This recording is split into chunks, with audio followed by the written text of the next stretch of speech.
Alors, qu'en est-il de la conception et transmigration des esprits? Déjà, quand vous prenez les religions archaïques, que ce soit le chamanisme ou les religions primitives, dont on voit encore, il y a encore quand même 3 ou 4% dans le monde de religions, que ce soit en Afrique, en Asie et autres, primitives, tout naturellement, le culte des ancêtres, le culte des esprits, le culte de la transmigration est quelque chose qui est tout à fait naturel.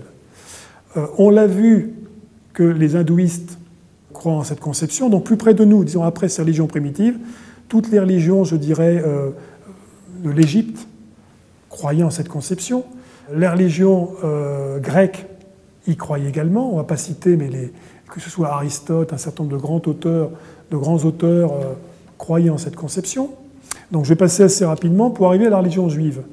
Alors la religion juive, eh bien, tout ce qui est la Kabbale, je crois que dans la Kabbale, il y avait un livre qui s'appelle le Zohar, qui est pour certains, dont le titre veut dire le livre de la transmigration des âmes.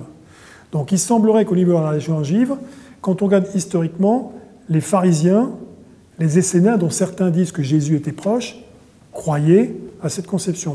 D'ailleurs, dans la Bible, on a un certain nombre de références, comme si c'était une conception qui était partagée. Ce n'était pas la peine d'en débattre, ça faisait partie de la culture. Quand on interpelle Jésus pour lui demander « Mais qui es-tu » et « Qui Élie ?» il dit « Non, je ne le suis pas ». Donc la question implicitement semble faire état de cette notion de réincarnation, et sachant qu'Élie était plutôt considéré comme étant... enfin, Jean-Baptiste aurait plutôt été l'incarnation d'Élie que Jésus. On pose également la question à un moment donné, Jésus, mais cet homme il est aveugle, mais est-ce de sa faute ou de la faute de ses pères? Hein? Donc, on ne peut pas dire qu'il y ait beaucoup d'éléments qui semblent crédibiliser la notion de réincarnation. En tout cas, il n'y a aucun qui la conteste.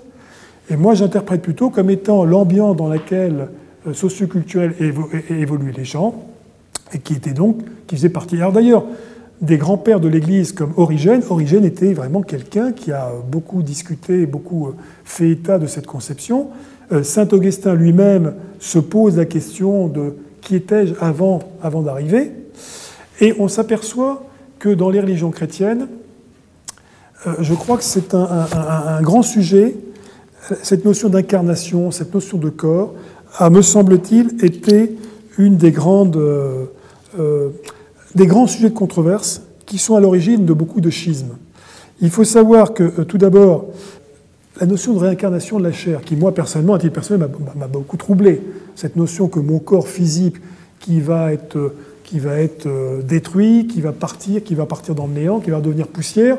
Finalement, c'est un concept, la résurrection de la chair, qui date du concile de Nicée, lorsqu'il y a eu les débats entre le monophysisme, le diophysisme, est-ce que le corps du Christ sanctifie ou rend son corps physique de notre nature. Il y a eu des débats sans fin là-dessus qui ont fait l'objet de schismes ou d'anathèmes portés sur un certain nombre de religions. Donc on est passé du monophysisme au diophysisme, il y a le nestorisme. Enfin, on ne va pas entendre le débat, et c'est déjà un premier point extrêmement important qui a suscité des accords.